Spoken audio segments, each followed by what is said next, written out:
Okay, good morning po mga kamangyan. Ito na naman po ulit ang inyong biyaherong mangyan. Tayo po ay paalis ngayon. Masalukuyang paalis tayo ng Port of Batangas. At sa ngayon po ay sakay tayo ng pinakabagong barko ng Montenegro, ang MV Santa Edita.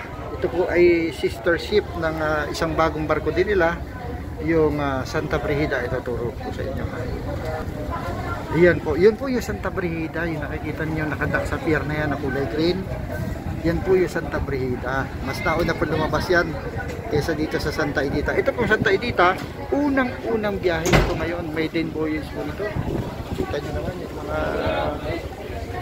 halos karamihan ay mga crew ng Montenegro ang sakay. Ayan po. Napakalinis. Bagong-bago po itong barkong ito. Sabi po nila ito daw ay tatakbo ng less than 2 hours going to Port of Calapan.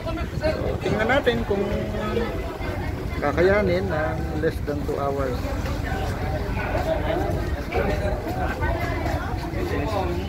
So, ayan po. Tayo po ay nakalis na ng Port of Batangas. Tingnan natin. Talagang kakayanin. Silipin natin yung unahan ng barko. Ano po? Tayo po ay papunta sa unahan ng barko. Yan yung mga sasakyan. Sakay, ito po ang car deck ng barko. So, kita nyo iba pang mga barko na nakadak dito sa Batangas Bay. So, punta naman tayo sa bandang likod po ng barko. Ating pong silipin yung bandang likod.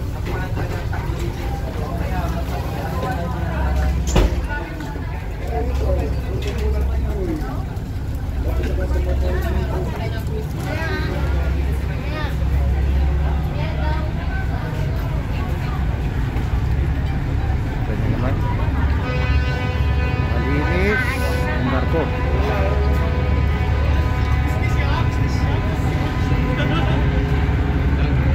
So tayo po ay nandito sa gawing likuran ng barko.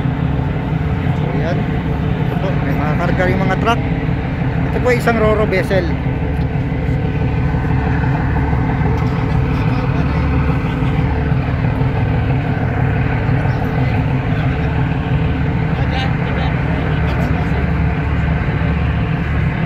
Mukhang mabilis ang ating magiging takbo. Maaga tayo makakarating ng Port of Calapan ito. Bagong bago, brand new, amoy pintura pa.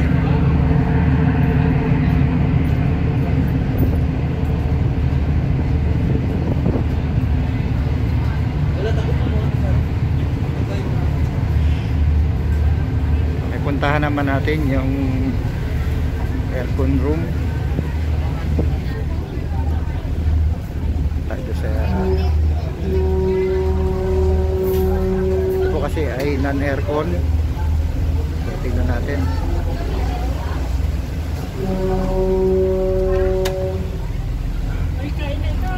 Sige po, thank you po, thank you po, sige po. So yan, ito yung ating mga sakay mga pasahero. Sige lang po, sige lang po. Andito po tayo ngayon sa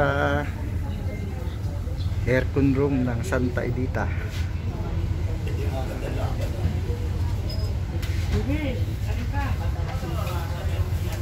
Napakalinis po.